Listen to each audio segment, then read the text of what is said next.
Welcome back to Xscreen. Today, we'll dive into a 2010 horror film titled Devil. Spoilers ahead, watch out and take care. The story begins with a man cleaning a building when a body suddenly falls onto a truck outside. Meanwhile, two men chat in a diner. Discuss alcoholism and the importance of forgiveness for recovering alcoholics, like the man in the suit. He shares that forgiveness has been difficult since the events with his family 5 years ago and wishes they could focus on normal topics instead. Later, the man is revealed to be a detective as he crosses a police line. Another officer leads him to a crime scene, showing him a dented truck with a dead body on top. He examines the body and looks up at the buildings surrounding the truck, while the other detective struggles to believe it was a jump. Such force couldn't come from buildings that small. The first detective notices there's no glass on the pavement near the truck and suspects it was moved to its current spot. The two detectives turn a corner, searching for a building that fits the scenario better. To match their crime scene, they arrive near a modern skyscraper. The characters are introduced one by one. First, a man in a hoodie lingering nearby, then, a man with a red tie walking past him and entering the building, and finally, a security guard answering the phone at the reception desk. At the desk, an elderly woman stands in the middle of the lobby, looking confused. A young woman enters, walks past the security guard at reception, but is stopped and sent to the back of the line to sign the visitor's log. Meanwhile, the security guard speaks to another man. At the reception, the security guard mentions he needs to take a package to the 39th floor before heading toward the elevators. The man in the red tie and the elderly woman attempt to enter one elevator, but since it's full, they take the empty one that just arrived behind it. They step in, and the security guard follows. The security guard steps in as the door closes. The young woman from before walks in, followed by the man in the hoodie, who grabs the doors when no one helps. The elevator starts moving, but slowly. The elevator suddenly stops. Meanwhile, an older security guard watches a hockey game in the main security room. A younger guard enters, and they chat about the game. The younger guard notices one elevator is in inspection mode, prompting the older guard to react. The guard calls the building engineer, who's fixing a broken window high up. He tells the engineer to check the elevator first, as people are stuck inside. Meanwhile, the security guard in the elevator grows anxious. The elderly woman presses him about emergency procedures, but he doesn't know since he's a temp. The man in the red tie hits the emergency button and joins in, asking why he doesn't have a walkie-talkie. A voice then comes through the elevator's comm system. The voice informs them that they're stuck and an engineer is on the way. The older security guard, speaking to them, asks them to speak into the camera, realizing there's an issue with the microphone. The guard in the elevator tries calling the lobby from his cell, but gets no signal. The young woman offers her phone, but the call is brief and quickly loses signal. Music starts playing, and the man in the red tie begins singing. The man's singing annoys everyone inside. Meanwhile, the building engineer heads to the machine room, where the wind blows off his hat, nearly causing him to fall. Down at the foot of the building, the two detectives approach and talk, while the detective from the diner finds glass. On the pavement, they see a man sweeping more glass. The detective orders him to stop and declares the area a crime scene. A large shard falling from the building, almost hitting his partner, confirms his suspicion. Inside, the engineer is seen checking the machinery. The engineer checks the elevator shaft and calls the main security room, saying it looks fine but he'll reset it. Back in the elevator, the older guard tells the group the light will be out for 20 seconds. The lights go out, and when they come back, the old lady screams at the security guard to stay away, and he apologizes, explaining his claustrophobia. The third man removes a panel from the top of the elevator, letting air in. The security guard asks if they should. The security guard suggests climbing up, but the other man warns it's dangerous. Meanwhile, in the machine room, the engineer asks if the reset worked. When told it didn't, he plans to check the basement. The two guards. In the main security office, the guards discuss the broken window and the possibility of someone jumping that morning. The younger guard is concerned. Back in the elevator, the man in the red tie gives the old lady his business card, and the group starts talking. He comments on the old lady, then tells them he can tell if someone is rich. Comparing the old lady to the young woman, he says the younger woman's clothes look expensive. She turns away but quickly retorts. The lights in the elevator flicker as the older guard calls the engineer, asking if he's causing it. The engineer replies that he's just inspecting the elevators from below and everything seems fine. He then pulls a lever on the side. The engineer asks if pulling the lever helped, but the older guard reports no change. The engineer decides to reset it manually from the roof. Meanwhile, the lights flicker again, and the younger guard notices something from the main office. The younger guard sees something unsettling on the screen. The engineer hears a strange noise and follows it, nearly getting crushed by a falling elevator. The lights in the elevator flicker and then go out completely, with strange noises echoing inside. As the lights flicker, the young woman is found lying on the ground when they turn back on. The guards in the main office ask what's happening, and the younger one notices her back is hurt. Inside, the group is panicking, and the man in the red tie. The man notices blood on himself and tries to hide it. The young woman says it felt like something bit her, prompting the third man to ask if anyone has something sharp. The security guard then spots the blood on the man in the red tie. The man explains she just fell on him, but the security guard starts frisking him for a weapon.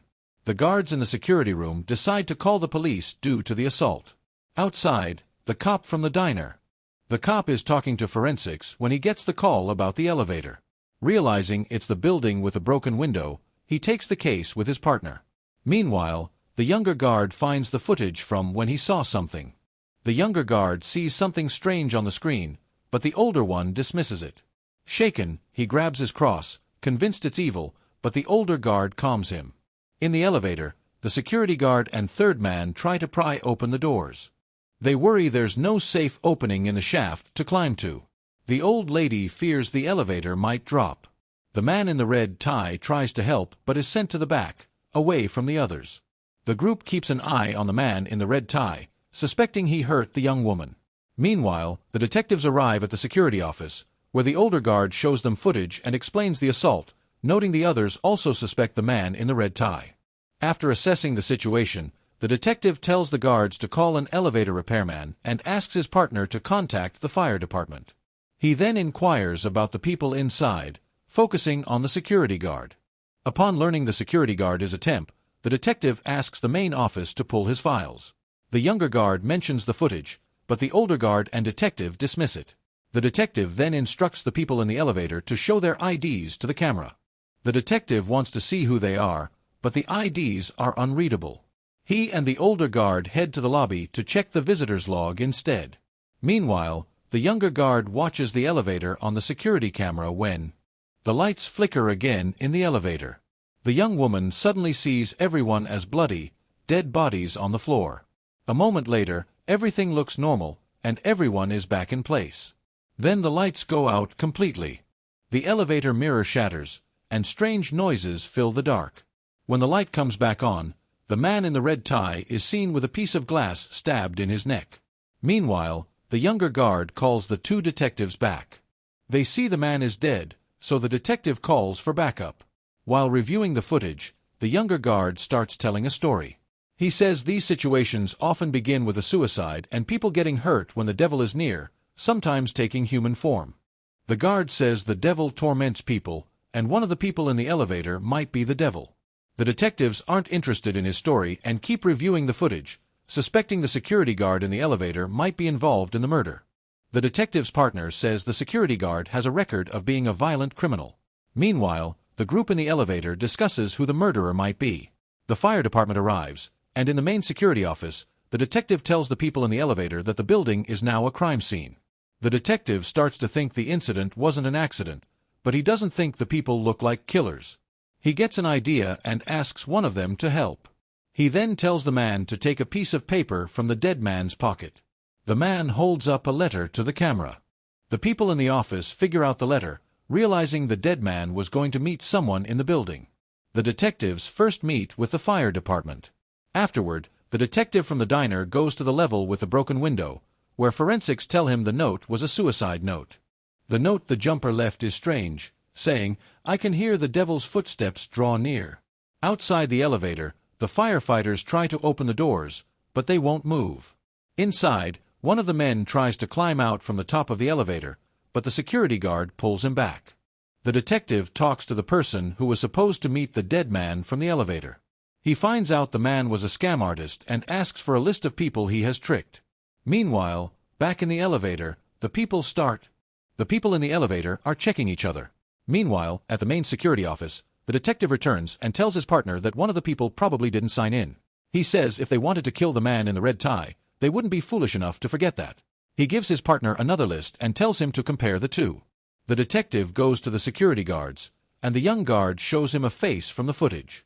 The detective then shows him the apology note from the person who killed his wife and child in a car crash. He says that people can be evil without needing the devil's help. While they talk, the old guard reviews the footage and finds the moment when the young woman thinks someone grabbed her. The footage doesn't show anyone doing it. The detective thinks she's lying and starts to suspect her too. They watch the people in the elevator. The people in the elevator are checking each other, and the detective tells them to stop. Inside the elevator, an argument starts again, and the old lady threatens to pepper spray the security guard. He grabs the spray from her hands. Meanwhile, in the security office, the older guard calls the engineer, telling him to stop disappearing. The engineer is climbing down the elevator cable but can't get his walkie-talkie to work. He slips on the cable, and part of his safety gear breaks.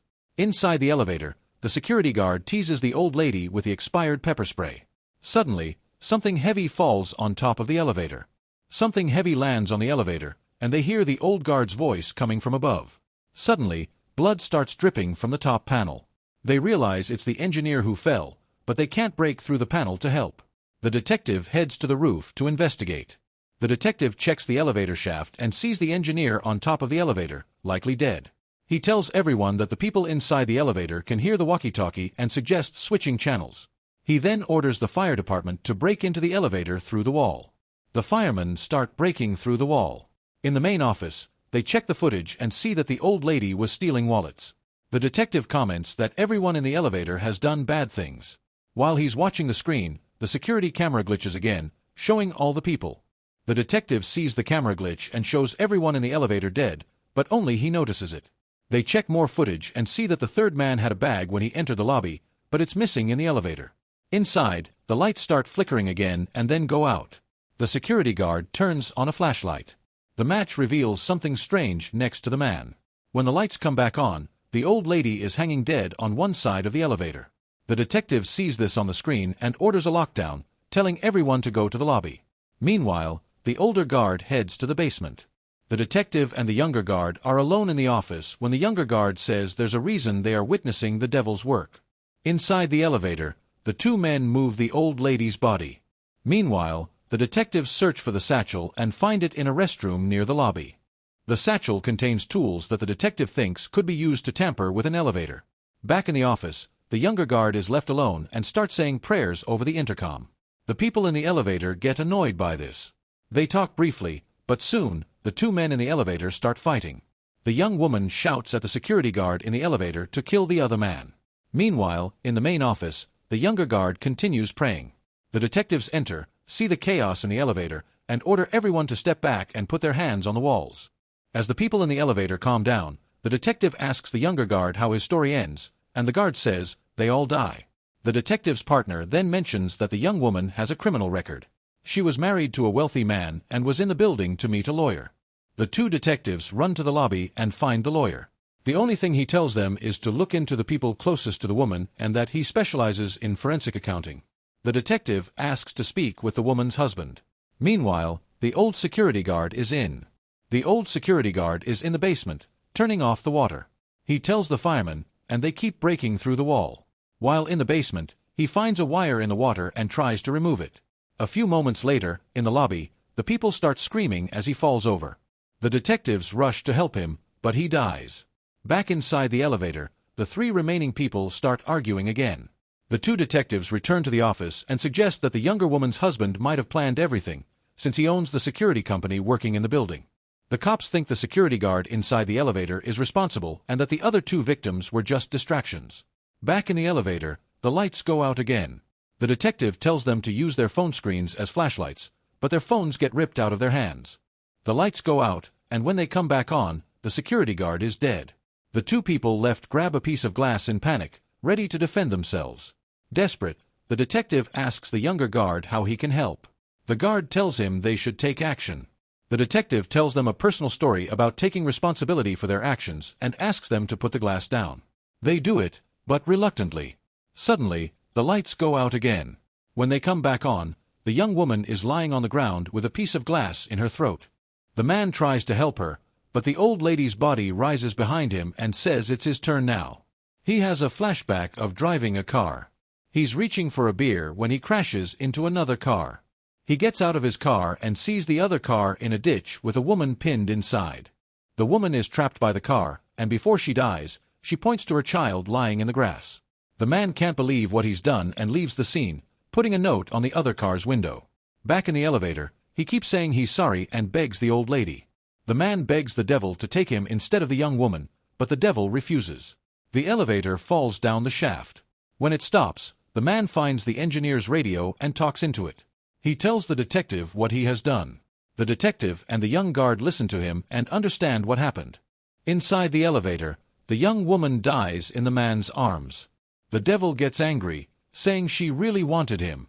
The lights go out and then come back on. As the firemen open the elevator doors, the man is the only one left alive, pierced by the devil. The old lady is gone. Later, paramedics take out the bodies, and the detective sees the man sitting in the lobby. He says he will take him to the station. Next, they are seen in a car, with the man in the back seat. The detective tells him that it was his family he killed that day. But after all this time, he forgives him. Make sure to subscribe and turn on notifications so you can watch more videos like this. Thanks for watching.